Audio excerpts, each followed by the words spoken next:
The night was thick with the kind of silence Lagos rarely knew. Somewhere beyond the wide stretch of mainland streets, the city still hummed with Danfo buses, the honking of impatient Kiki drivers, and the restless footsteps of people who refused to let the night swallow their hustle. But inside the cramped maternity ward of St. Luke's Hospital, the world seemed to shrink into one single moment. The sound of a woman's labored breathing, the rustle of nurses' hurried footsteps, and the prayers whispered under trembling lips. Grace's cries echoed across the dimly lit room, bouncing against the white-tiled walls that had begun to sweat under the heat of the oil lamps. The electricity had gone out again, as it so often did, and the backup generator was yet to cough back to life. She clutched the thin hospital bed with a strength that tore through her veins. Her eyes darted around the room, wild and desperate, as though she were not just giving birth to a child, but fighting an unseen battle that demanded her very soul. "Push, Madam Grace. Push one more time," the nurse commanded, her voice trembling but steady enough to hide her own fear. Grace gritted her teeth. Sweat poured down her temples, soaking into her wrapper. Beside her, Tund, her husband, stood frozen in fear. He was a tall man with broad shoulders, the kind Lagos men carried from years of grinding in the scorching sun. But tonight, those shoulders were hunched, as if weighed down by something heavier than poverty or disappointment. His hands trembled as he reached toward his wife's, then pulled back as though the act of touching her in this moment required a courage he no longer possessed. Then it happened. A final push, a scream that seemed to tear the very air in two, and the cry of a newborn filled the room. For a fleeting moment, Grace felt relief. A new life had entered the world. She collapsed back into the bed, her chest rising and falling like waves breaking after a storm. But the silence that followed, a silence that seemed thicker than the dark night itself, shattered her brief peace. The nurse did not announce the words every mother longed to hear. She did not say, "It's a boy," or "It's a girl." Instead, she froze, her gloved hands trembling as she held the tiny, squirming body in her arms. Grace, her breath still jagged, forced her voice out. "My baby, let me see my baby." The nurse did not move. Her lips parted as if to speak, but no sound came out. Slowly, she turned her head toward the doctor, a weary man with gray at his temples and the expression of someone who had seen more than he wished in his years of practice. His eyes widened as he leaned forward, and then his lips formed the word in a broken whisper. "Yezu." On the hospital bed, Grace's heart sank. She pulled herself upward with trembling hands. "What is it? Give me my child." The nurse reluctantly turned, her face pale beneath the warm glow of the lantern. And in that moment, Grace's scream filled the entire hospital. The baby, her baby girl, had an eye. Not where an eye should be, but on her back. Perfectly formed, its eyelid fluttered, then opened, staring at the world with a clarity no newborn should possess. Grace recoiled, clutching her chest as though the sight alone could tear her soul apart. "No, no, God forbid. What kind of thing is this?" Tund staggered backward. His broad chest heaved as though he had been struck by an invisible blow. He stared at the child, his lips trembling, his voice hoarse when it finally came. "This is not my child." The nurses exchanged nervous glances. The doctor lowered his head, his silence heavier than any word he could have spoken. Grace shook her head violently, her tears falling in a torrent. "I carried this child for 9 months. She is mine." Her voice broke, raw with confusion and terror. She stretched her hands toward the nurse, desperate to hold the baby, even as fear gnawed at her heart. But Tund's voice cut through the room like the swing of a cutlass. "No, that thing is not staying in my house." Grace turned to him, her eyes wide with shock and rage. "She is our daughter, Tund. Our blood." Tund's face hardened, his jaw tightening like a man made of stone. "Our blood does not come with evil marks. That thing is a curse. A curse upon me, upon you, upon our name." The baby wailed, her tiny fists clenching as the strange eye on her back blinked slowly, almost knowingly. Grace's hands shook as she finally gathered the child into her arms, holding her close against her chest. Despite the terror, despite the shock, something fierce and maternal surged within her. This was her child, born of her pain, her sweat, her prayers. She could feel the warmth of the baby's body, the fragile heartbeat pressing against her own. But in Tun's eyes, there was no warmth. Only coldness. Only fear. The silence in the ward was broken by a loud clap of thunder from outside, as if the heavens themselves had witnessed the birth and marked it with a warning. Grace named the child Adaora. It was the only decision she was allowed to make. From the very first night, Tund refused to touch the baby. He would not even look at her, would not let her sleep under the same roof. He moved himself into the parlor, away from Grace's room, and whenever Adaora cried in the night, he would mutter curses under his breath, shaking his head as though their house had been invaded by something unclean. Grace tried to shield her daughter from the venom of her father's gaze, but words soon spread. In Lagos, secrets had a way of escaping, no matter how tightly one tried to hold them. A neighbor who had overheard the screams that night told another, who told another, until whispers curled like smoke around their street. They say the woman's child was born with an extra eye. An abomination. Such things do not end well. By the time Adaora was 1 year old, Grace no longer dared to carry her outside. She wrapped her tightly in cloth whenever she visited the market, covering the strange mark on her back. Yet no matter how she tried to hide it, she knew the truth could never remain buried forever. And still, Tund grew colder. He stopped giving Grace money for food, spent long nights away from home, and when he did return, the stench of palm wine clung to him like a second skin. One night, when Adaora was barely 2 years old, Grace overheard him speaking in hushed tones with an elder. "She is not a child," Tund whispered harshly. "She is a sign. The gods are angry.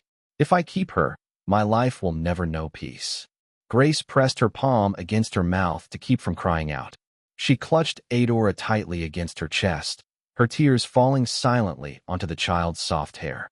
From that night, she knew. She had to choose between her daughter and her husband, between her heart and the world's judgment. And Lagos, with all its noise and chaos, seemed to grow quieter around her, as though it, too, waited to see what Grace would do.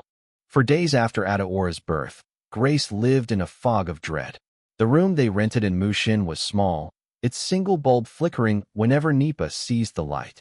In that dim, fragile glow, she would rock her baby endlessly, tracing the soft curve of her daughter's cheek, then trembling when her eyes caught the strange mark on her back. The eye. It was not swollen like a wound, nor grotesque like a tumor. It was perfect, round, dark, rimmed with tiny lashes like any ordinary human eye. Only it did not blink. It only stared, glassy and unending, as though seeing into places the world could not. At night, Grace would cover it with a thick cloth. She told herself it was to keep the child warm. But she knew it was fear. Her own fear. Chike, her husband, had barely come near the baby since that first night. He no longer called Grace his sunlight, as he once did when he returned from his kiki rides, sweaty and grinning. Now his eyes avoided hers. When he ate his evening EBA, he did so in silence, the clink of spoon against enamel plate the only sound filling the room. One night, he finally spoke. "Grace," he said, his voice low, like gravel dragged against stone. This child. She is not normal. You saw it. You felt it." Grace froze, spoon suspended halfway to her mouth. Adaora slept in her raffia cradle nearby, the eye on her back hidden beneath a shawl.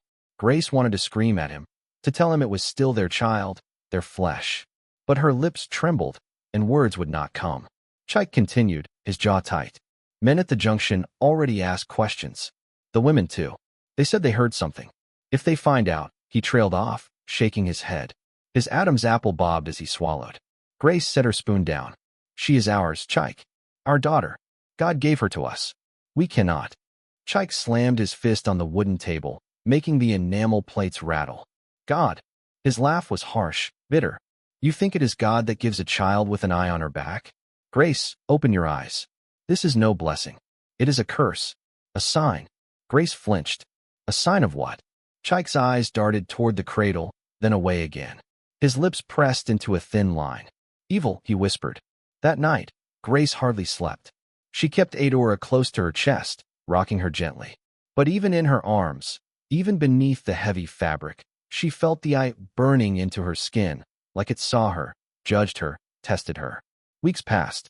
Whispers began to rise in the compound.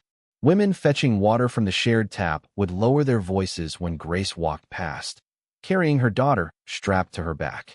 Men would glance, linger, then shake their heads.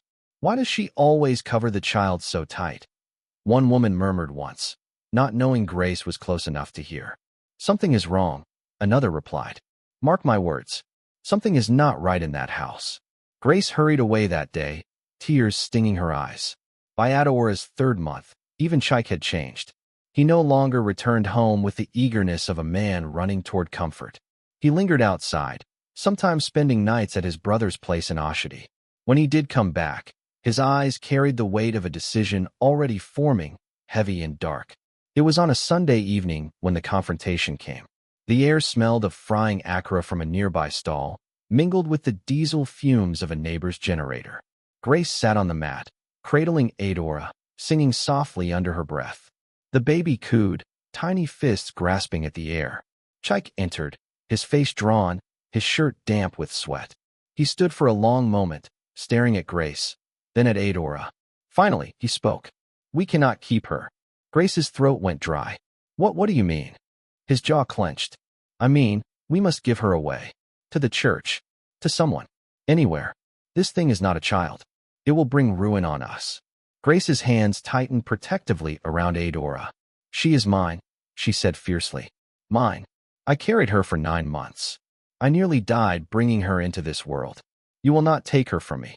Chike's eyes blazed. Then you choose her over me? Grace swallowed hard, her heart pounding. Silence stretched between them, broken only by the hum of the generator. Finally, Grace whispered, if I must choose, then yes. I choose her. Chike's face twisted in pain, then fury. Without another word, he turned and stormed out of the room, the door slamming so hard the walls seemed to shake. Grace pressed her lips against Adaora's forehead, trembling. She knew, in that moment, that her life had changed forever. The days that followed were filled with dread. Grace avoided the compound as much as possible, fetching water only at dawn when no one watched. She nursed Adaora quietly, prayed silently, and wept often. She begged God for a miracle, for the eye to disappear, for her husband's heart to soften. But the eye remained, and so did the whispers.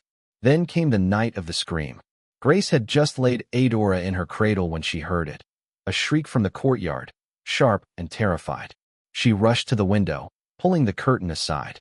There, in the dim glow of a lantern, she saw one of the compound children, Ngozi, a girl of about 7, pointing toward her window, her face pale with terror. I saw it. Ngozi cried, clutching her mother's wrapper. I saw the baby's back. Mama, I saw it. The courtyard erupted in shouts. Neighbors poured out of their rooms, voices rising in confusion and alarm. Grace's heart thudded in her chest. She stumbled backward, clutching the cradle. Within minutes, fists pounded on her door. Open, voices demanded. Grace, open this door. The neighbors surged in, eyes wild with curiosity and fear. They crowded around the cradle, pushing past Grace's protests. And when the shawl slipped, when the eye on Adaora's back stared unblinking into the lantern light, a collective gasp filled the room.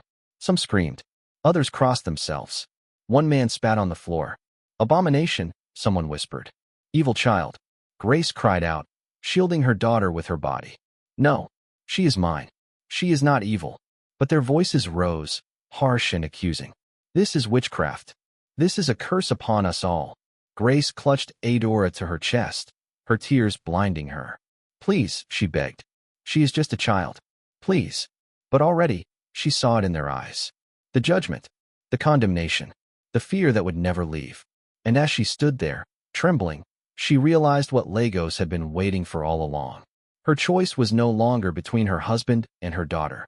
It was between her daughter and the world itself. The courtyard seemed to close in around her, voices rising like a storm. Grace stood with Adaora pressed tightly to her chest, the baby's tiny cries almost swallowed by the harsh accusations of the crowd. Faces twisted with fear and disgust, hands pointed, lips spat curses. Take the child away, someone shouted. She will bring sickness, another added. This kind of thing cannot live among us. Grace's knees weakened, but she did not let go. Her eyes darted around desperately, searching for even one kind face among the sea of rage. But every gaze was sharp, condemning.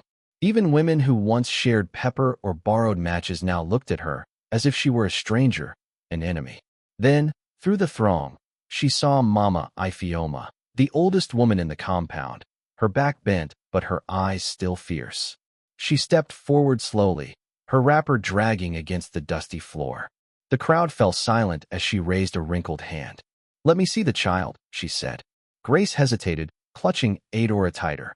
Mama Ifeoma's voice grew sharper. "Let me see her." With trembling fingers, Grace lowered the shawl slightly, revealing Adaora's tiny back. The eye glistened in the lantern light, unblinking. The old woman inhaled sharply. She leaned closer, her face inches away. For a long moment, she said nothing, only studied the child with an intensity that made Grace's heart pound. Finally, Mama Ifeoma straightened, her voice heavy. "This is not ordinary. This is a spirit child." Gasps rippled through the crowd. "What did I tell you?" a man hissed. "A spirit child. An Ogbanj," someone else cried. Grace shook her head violently. "No, she is my daughter. She is human, just like us." But Mama Ifeoma only shook her head slowly. "You do not understand, Grace. Children like this, they bring misfortune. They belong not to us, but to the other world." The crowd erupted again. "We cannot allow this evil here. Take her to the shrine." "Yes, to the shrine of Baba Kure. Let him decide." At the mention of the shrine, Grace's blood ran cold. Baba Kure was a name spoken in hushed tones, a juju priest said to commune with spirits, to see beyond the veil. If they took Adaora to him, Grace knew the verdict would be final. "No," she screamed, clutching her baby. "You will not take her from me." But strong hands gripped her arms, pulling her back. She kicked, fought, but they were too many. Adaora wailed in terror, her cries piercing the night.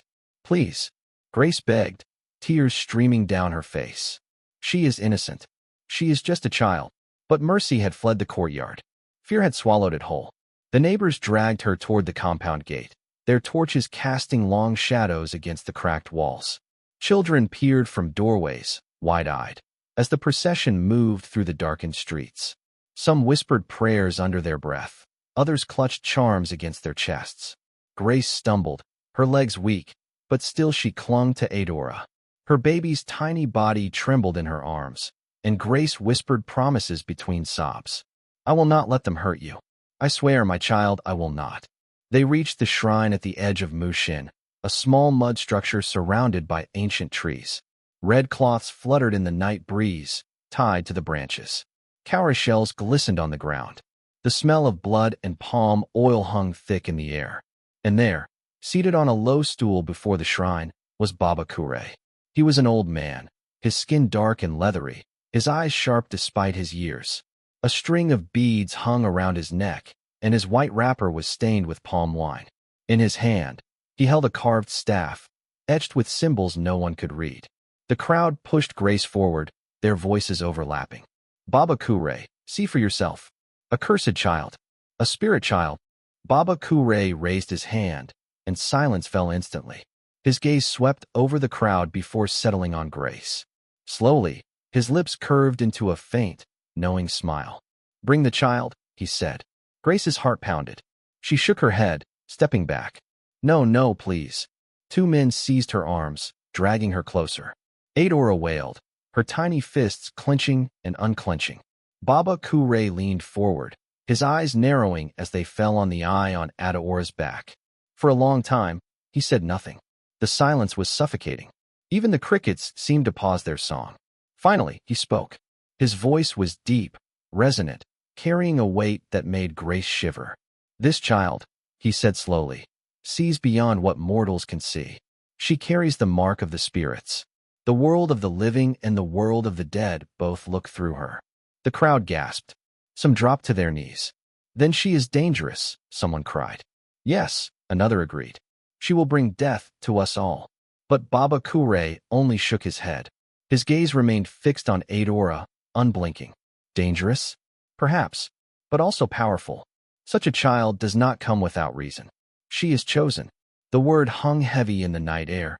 Chosen. Grace's breath caught. "Chosen for what?" she whispered. Baba Kure's eyes flickered to her, sharp and unreadable. "That," he said, Time will reveal. The crowd erupted again, voices rising in fear and confusion. But Baba Kure struck his staff against the ground, and silence fell once more. This child cannot remain here, he declared. If she stays, calamity will follow. But to destroy her would be to invite wrath greater than you can bear. She belongs neither fully to you nor to me. She belongs to the path laid out for her. He rose slowly, his staff glowing faintly in the torchlight. Take her away from this place. Hide her, protect her, or lose her to forces you cannot control. The words seemed to chill the very air. Grace clutched Adaora tighter, her tears blurring her vision. For the first time that night, hope flickered faintly within her. Baba Kure had not condemned her daughter to death, but his warning was clear. The crowd dispersed reluctantly, muttering under their breaths.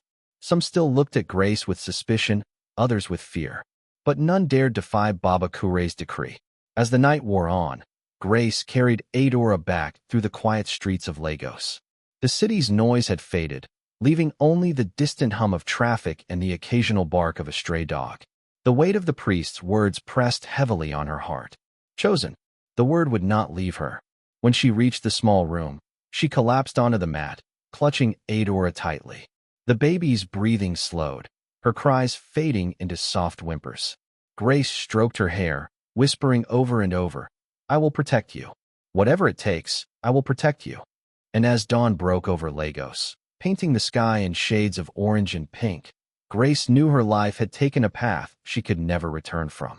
The eye on her daughter's back glistened faintly in the morning light, as if it had heard every word. Grace sat frozen, staring at the strange shimmer until the baby shifted slightly in her arms.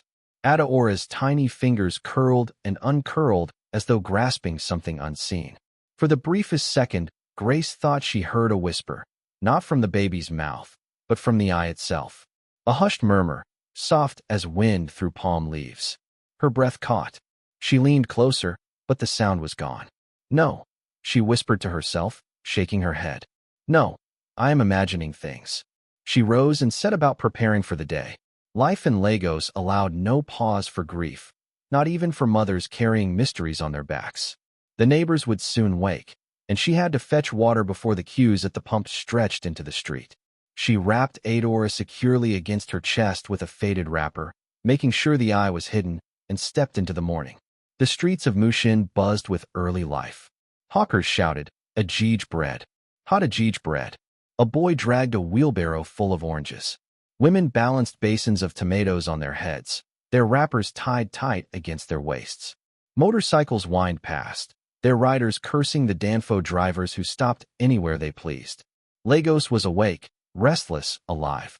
But Grace felt all eyes on her. Whether it was true or only her fear, she could not tell. Every laugh, every glance, seemed weighted with suspicion. She hurried through the crowd, clutching her daughter tightly, whispering soothing words to keep Adaora calm. At the pump, she waited silently as buckets filled one after the other. Conversation swirled around her, gossip about rising fuel prices, about a neighbor who quarreled with his landlord, about a girl who ran away with her boyfriend. But now and then, Grace caught fragments that made her heart pound. Did you hear about the child? They say she was born with an eye. An abomination. Grace kept her gaze fixed on the ground, her grip on the bucket tightening until her knuckles ached. When her turn came, she filled quickly and hurried away, Adaora's warmth pressing against her chest like a shield against the world. Back at the room, she found Chike seated on the mat, his expression dark. He had returned from his night shift early, and the air around him crackled with resentment. You took her out? He demanded, his voice low but sharp. Grace froze. I had to fetch water. Chike's eyes narrowed. Do you want the whole world to see? To mock me? Do you know what people are saying already? That I fathered a cursed child. That my lineage is tainted. Grace flinched. She is your daughter, Chike. Flesh of your flesh. He stood abruptly, towering over her. She is not my daughter. No child of mine will bear such a mark. This thing. He gestured violently toward Adaora, who whimpered in her mother's arms. Will ruin us all. Tears filled Grace's eyes, but her voice trembled with defiance. She is innocent. If you cannot see that, then you are the one who is blind. For a moment, Chike's jaw worked, his hand twitching as though he might strike her. But he stopped, his breath ragged. He turned away, muttering under his breath. Blind? Maybe. But I will not let this shame consume me. If you will not rid us of her, then I will. Grace's heart dropped. Chike! But he stormed out before she could finish, the door slamming shut behind him. Adaora whimpered softly, and Grace rocked her gently, whispering, "Show, my child. I will not let anyone harm you." But inside, fear knotted her stomach. If Chike meant what he said, then danger lay not only in the whispers of neighbors, but in her own home. The days that followed blurred together. Grace lived like a shadow, slipping through alleys, avoiding gatherings, keeping Adaora hidden beneath shawls and wrappers. She worked at a small stall in the market, selling fried akra and puff-puff to passers-by. The money was little, but it kept them alive.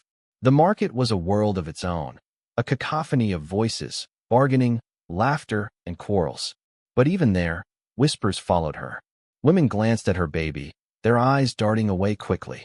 Some refused to buy from her stall. Once, a man spat on the ground near her feet and muttered, "Witch." Grace endured it all in silence, her face a mask of calm. But every insult cut deep, every rejection piled onto the growing weight she carried. Only when she lay down at night with Adaora pressed against her chest did she allow herself to weep. And still, the eye glistened. Sometimes, when Adaora cried, Grace swore she saw shadows shift in the corners of the room. At night, strange dreams haunted her, dreams of rivers that ran with blood, of forests whispering her name, of eyes staring at her from the darkness.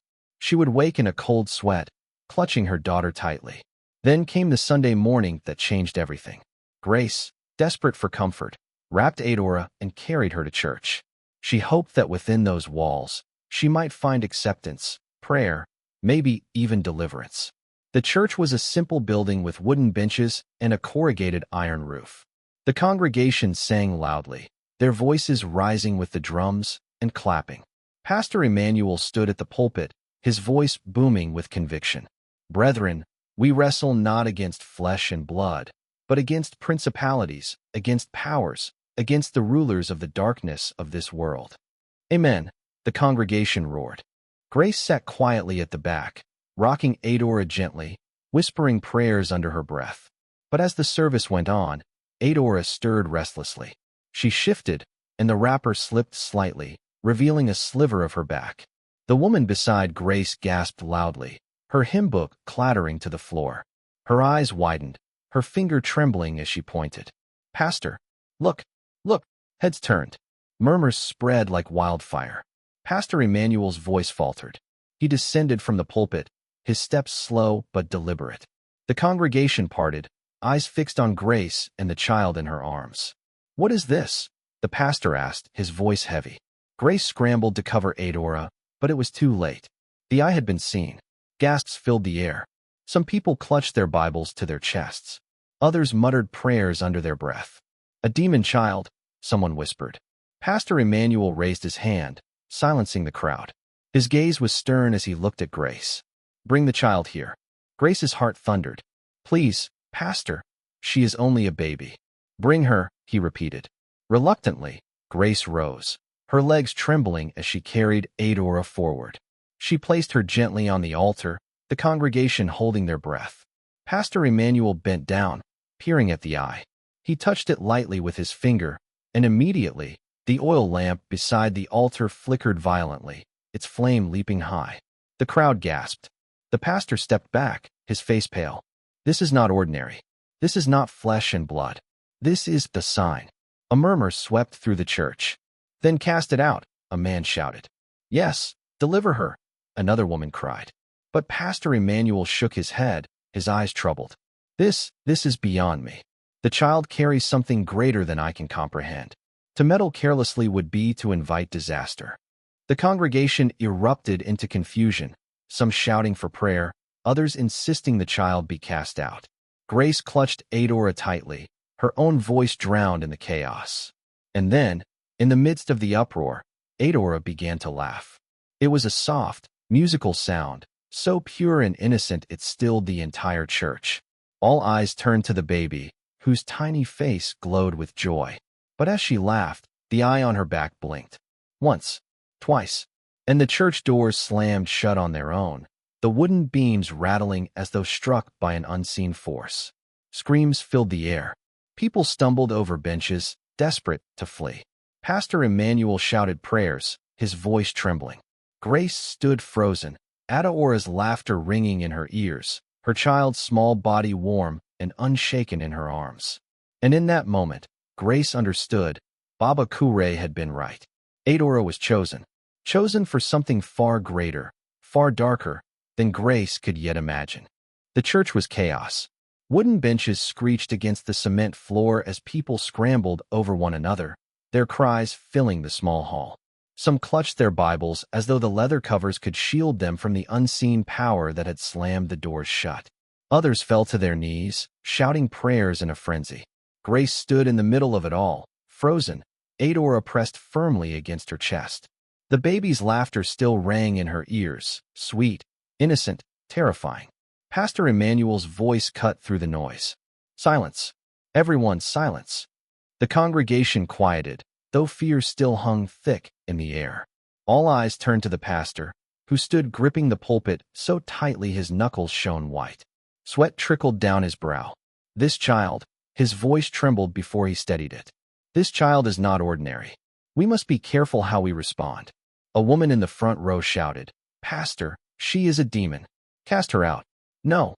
Grace's voice cracked as she clutched Adaora tighter. "She is just a baby. Babies don't laugh while the devil blinks from their backs," the woman screamed back. The crowd erupted again, voices clashing, some demanding deliverance, some begging for mercy, others insisting the child be thrown out of the church altogether. Pastor Emmanuel raised his hand high, his voice thunderous. Quiet. The hall stilled once more. His eyes, dark and troubled, settled on Grace. "Take your child home. Go now, before more is stirred." Grace blinked. "But, Pastor." "Go." His voice was sharper this time, desperate. "Go, Grace. The Spirit has spoken. This is not the place for her." Tears blurred Grace's vision. She gathered Adaora and hurried out of the church, the doors creaking open as if yielding to her alone. Behind her, whispers chased like shadows. Outside, Lagos roared as always, Okadas revving, hawkers calling, music blaring from a distant shop. But to Grace, the world felt muted, warped. Every step toward home felt heavier. By the time she reached her room, her legs shook. She set Adaora gently on the mat and collapsed beside her, burying her face in her hands. "What are you, my child?" she whispered through tears. "What have you brought into this world with you?" Adaora cooed softly, her little hand reaching up to touch her mother's cheek. Her touch was warm, grounding, and for a fleeting moment Grace felt peace. But peace did not last. By the following morning, the news had spread like wildfire.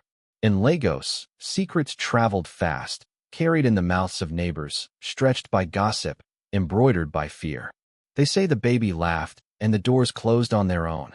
No, not just that. Her back has an eye, a real eye that blinked. Abomination. Grace heard it all from her window as she fried akara by the roadside. Customers who once smiled at her now crossed the street to avoid her stall. Women who once bought on credit no longer came near. Children pointed and giggled, their mothers dragging them away with sharp warnings. Everywhere she turned, the whispers grew louder. By evening, Chike returned. He had heard. His eyes blazed with fury as he stood in the doorway. "You took her to church?" Grace trembled. I wanted God's help." Chike's laugh was bitter. "And what did he say?" "That you should parade our shame before the whole world." "It was not like that. Now everyone knows. Do you understand? Everyone.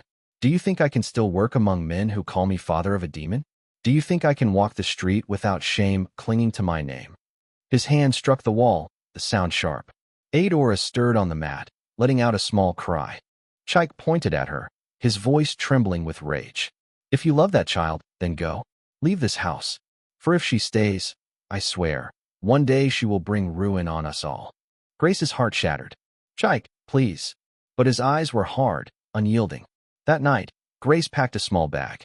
A few clothes, a wrapper, the little money she had saved from selling akara. With Adaora strapped to her back, she walked out into the humid Lagos night, tears streaming silently down her face. She had chosen her daughter. But the world was waiting. They moved from place to place, never staying too long. Grace found small work where she could, washing clothes, scrubbing floors, hawking fruits at bus stops. Always with Adaora strapped close, always careful that no one saw too much. Yet no matter where they went, whispers followed. In Suralere, a landlord accused her of witchcraft. In Ajagunal, a neighbor swore she saw the baby's eye blink at midnight. In Acadia, a woman hissed and crossed herself whenever Grace passed. Still, Grace endured. She told herself if she could just hold on, if she could just protect Adaora until she was older, perhaps things would change. Perhaps the world would see her for the child she was. But the supernatural refused to be hidden. One night, as rain hammered the zinc roof above them, Grace woke to find Adaora sitting upright on the mat. At only 6 months old, she should not have been able to. Yet there she was, her little hands resting calmly in her lap. The eye on her back was wide open, glistening in the dim light. And Grace swore she heard it whisper. Words, faint but distinct. "Mama, protect me." Grace's heart stopped. She stared at her daughter, fear and awe warring inside her. "Adaora." The baby turned her head and smiled. And in that smile, Grace saw both innocence and something far greater, something the world would never understand. She pulled her daughter close, rocking her as the storm raged outside. But deep in her chest, she knew this was only the beginning. The storm outside raged long into the night, but it was nothing compared to the storm inside Grace's heart. Sleep would not come. Each time she closed her eyes, she saw Adaora sitting upright, her little back turned, the glistening eye open and watching. She could still hear the whisper, "Mama, protect me," as though it had been etched into her bones. By morning, Grace's face was pale with exhaustion. Yet as she strapped Adaora on her back and stepped out into the streets of Lagos, her spirit carried a new kind of resolve. Fear alone could not guide her anymore. Whatever Adaora was, whoever she would become, Grace understood her task. She must be her daughter's shield. Still, Lagos was unkind. At the bus stop near Ojalegba, Grace hawked bananas to survive. She held them in a basket balanced on her head, her baby tied firmly at her back. Commuters passed her by in their hurry, but some slowed their steps, whispering to one another. Their eyes lingered too long on the child strapped to her back. "Is that the woman from Suralere? The one whose baby has?" "Chill. Don't say it aloud. But they say the eye blinks. My cousin saw it." Grace's heart tightened, but she pretended not to hear. She had learned to lower her gaze, to keep her face unreadable, to pretend she was deaf to their words. But one afternoon, the whispers turned into something more dangerous. A group of boys, no older than 18, loitered near the bus stop. They had mischievous eyes and reckless laughter. Grace had seen them many times before, boys with nothing to do, surviving off scraps of hustle and trouble. As she walked past with her basket, one of them snickered loudly. "Mama Demon." The others burst into laughter. Grace's steps faltered, but she kept moving. "Hey, Mama Demon, let me see the child. I heard she has 2 heads," another shouted. They surrounded her, their taunts sharp, their hands reaching. Adaora stirred on her back, letting out a small cry. Grace spun around, her voice trembling but fierce. "Leave us alone," the leader of the group sneered. "If she's not a demon, let us look." "Abi, what are you hiding?" Before she could react, he lunged forward, his hand tugging at the wrapper that secured Adaora. The baby wailed. Grace screamed, shoving him back with all her strength. The boys staggered, shocked for a moment at her sudden force. But then their eyes darkened, and one picked up a stone from the roadside. "You dare push me?" the leader snarled. "We should burn you and your demon child." A crowd began to gather. Strangers slowed, eyes wide with curiosity, hungry for spectacle. Lagos thrived on drama, and here was a scene too tempting to ignore. Grace's heart thundered. She knew the danger was real. Whispers could be endured, but a mob could kill. Just as the boy raised the stone, an older man stepped out from the crowd. His hair was gray, his wrapper simple but neat. His eyes, though, carried authority, the kind that silenced even reckless boys. "Enough!" His voice boomed across the bus stop. "Put that stone down before it damns your hand forever." The boy hesitated, sneering, but the man's gaze was unflinching. Slowly, the stone dropped to the ground. The crowd murmured, disappointed that the drama had been cut short. The boys spat curses under their breath and scattered. Grace clutched Adaora tightly, tears streaming down her cheeks. Thank you, sir." The man studied her for a long moment. "Take your child and follow me. This city will eat you alive if you continue like this." Grace hesitated, fear battling with hope. But something in his eyes, the strange certainty, the weight of hidden knowledge, pulled her forward.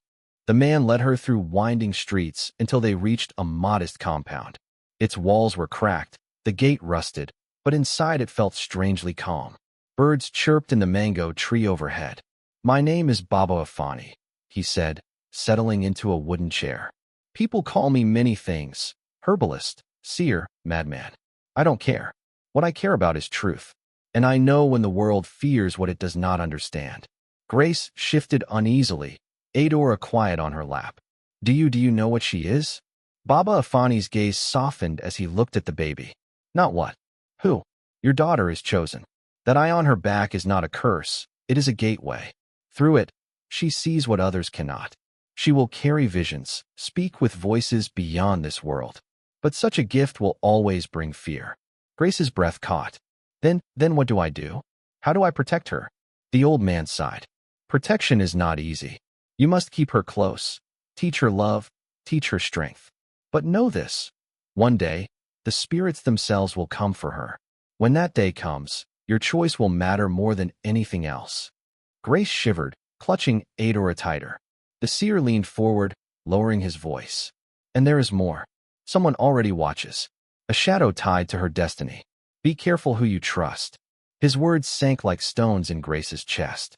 She wanted to ask more, but Adaora let out a sudden giggle, and when she turned, she swore she saw the eye blink again, open and unashamed. Weeks passed. Grace tried to carry on, clinging to Baba Afani's words. She rented a single room near Mushin, where the noise of the market drowned out the whispers for a while.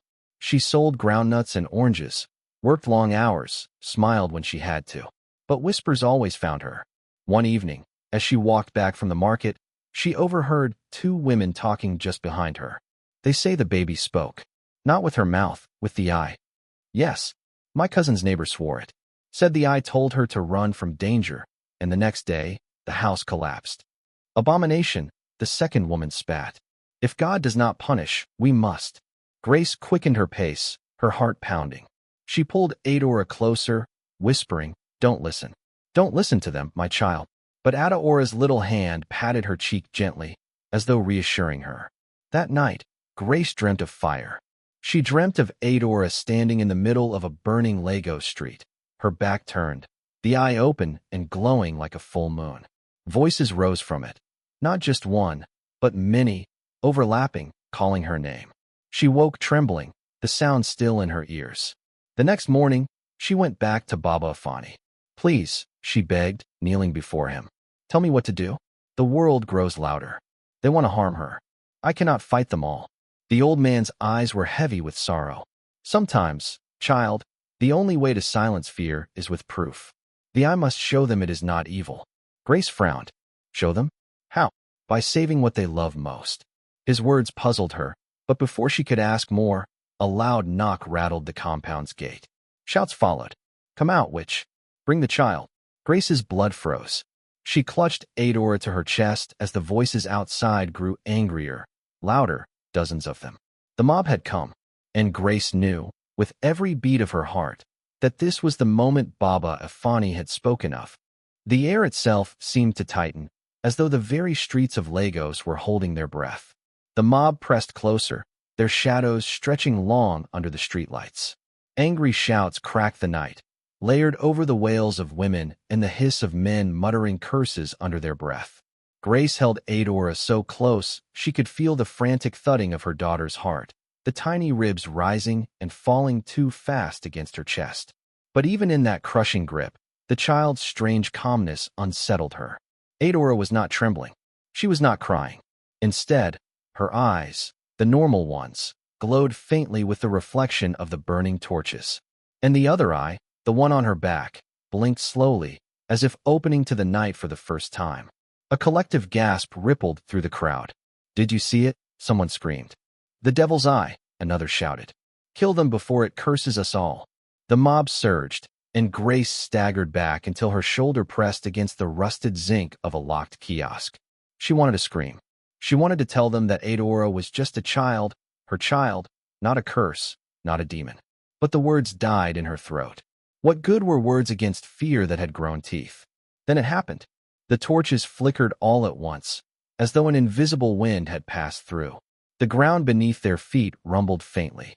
The crowd froze, their fury suddenly punctured by hesitation. The eye on Adaora's back glistened and then, impossibly, projected a thin beam of light. It was not a harsh light, not fire or flame.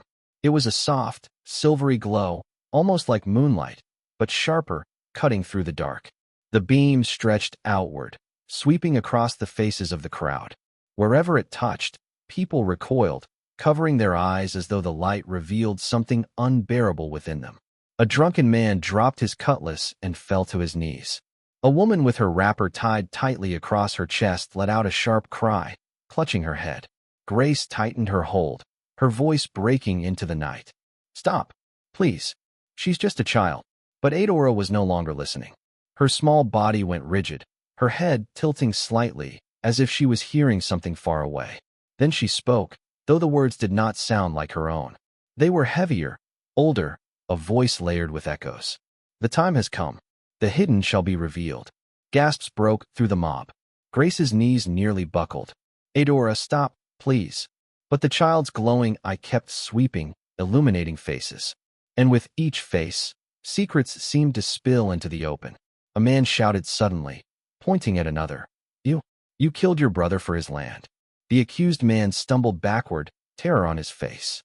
Another woman shrieked, "Don't look at me," and ran blindly into the night, her market basket clattering to the ground. It was chaos, a supernatural chaos that made the mob turn against itself. Neighbors accusing neighbors, men and women collapsing under the weight of sins they thought buried. And all the while, Adaora stood in her mother's arms, her tiny lips moving without sound, her body trembling with something too big for her frame. Grace realized with dawning horror, the eye was not just looking outward. It was seeing into them. It was exposing what Lagos itself had hidden in its belly. "Enough," a deep voice thundered. The crowd fell into uneasy silence. Pushing through them came Pastor Emmanuel, his white cassock dirted from the scramble, but his presence commanding. Behind him trailed two young men from the church, clutching wooden crosses. His face was pale but resolute.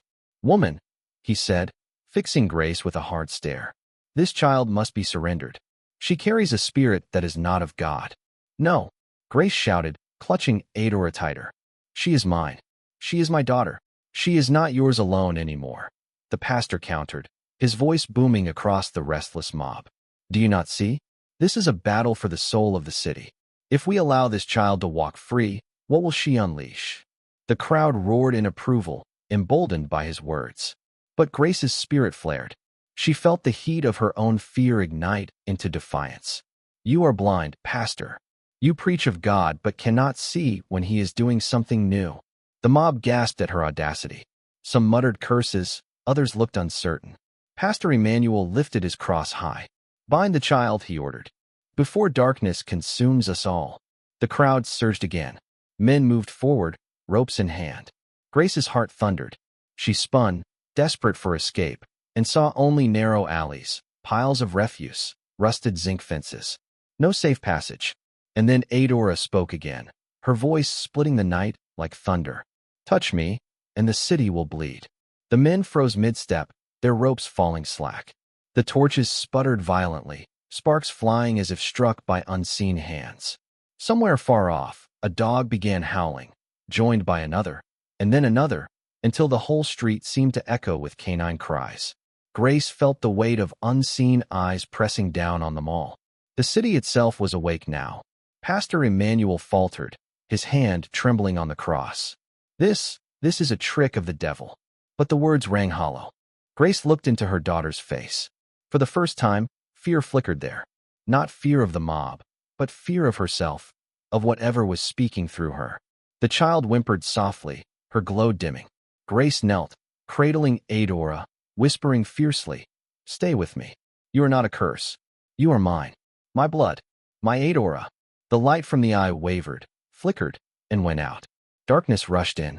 The mob, disoriented, stumbled back. Some dropped to their knees, weeping. Others fled into the night. The torches smoldered weakly, their flames struggling. For one brief, breathless moment, Lagos stood still. And Grace knew she had not won. She had only delayed the storm.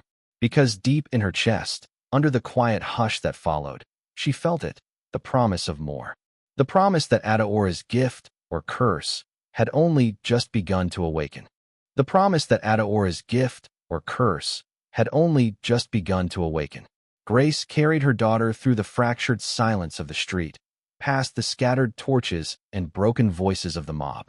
Some were still kneeling, trembling, whispering hurried prayers. Others stared at Adaora with wide, haunted eyes, afraid to move closer, yet unable to look away. The strange glow of the night had not vanished completely. It clung to the edges of the buildings, to the cracked asphalt beneath their feet, as though Lagos itself was now breathing with them. Grace's arms shook, but she didn't stop walking. Step after step, she pushed through the crowd until she reached the corner of the street, the broken kiosk looming behind her like a witness. Adaora rested her small head against her mother's shoulder, breathing shallowly, exhausted. "She is not done," a woman whispered from the shadows, clutching her wrapper tightly. Another man spat on the ground, muttering, "God help us." Grace didn't answer them. Her eyes were set ahead, fierce and burning with a mother's determination. But deep inside, her heart was cracking under the weight of what had just happened. Adaora had spoken words no child should know, revealed truths no city wanted to face. And if the eye on her back could do that now, what would it become tomorrow? The city would not forget. By dawn, the story had already spread. Lagos never slept, and its gossip ran faster than any car on the expressway. From Balagan Market to Ikordu Road, from Oshodi's chaos to the gated estates of Lekki, whispers grew into fearful tales. The girl with the eye on her back. The demon child. The one who sees sins. Some claimed she had cursed the mob into madness. Others swore they had seen blood pour from the sky, though the night had been dry. In the churches, pastors thundered warnings. In shrines, elders muttered prophecies. And in homes, mothers drew their children closer, whispering that they should never look into her eye lest their secrets be dragged into the open. Grace heard it all. She felt the city closing in on them like a tightening net. Every time she stepped outside, she felt the weight of eyes on her, some burning with pity, others with hatred. Even when she went to the market to buy food, traders would pause, their laughter cutting short. Some refused to sell to her. Others charged her double, muttering about danger money. And Adaora, sweet Adaora, was no longer just a child. The girl who once reached for dolls now sat silently, staring at walls as if listening to voices no one else could hear. Sometimes she woke in the night, her back glowing faintly, whispering names that Grace didn't know. Names of people who lived streets away, names of strangers in distant parts of the city. At times, she spoke of deaths before they happened, of accidents before the brakes failed, of betrayals before they unfolded. Grace's heart tore every time. She wanted to hold her daughter, to sing her back into innocence. But innocence had been stolen the night the mob gathered. The eye had opened, and there was no closing it. It was Baba Afani who returned first. He came to Grace's door 3 nights later, his staff tapping softly on the cracked cement floor of the compound. His face was grave, his wrapper tied loosely around his waist, beads clinking softly on his wrist. Grace had half a mind to slam the door, to curse him for dragging her daughter into prophecy, but something in his eyes stopped her. "She is awake now," he said softly, "and the city is awake with her." Grace folded her arms, her voice trembling with fury and exhaustion. "You told me this would happen. You told me she was chosen. But look at her, Baba. She is a child. She cannot bear this." The old man's eyes softened.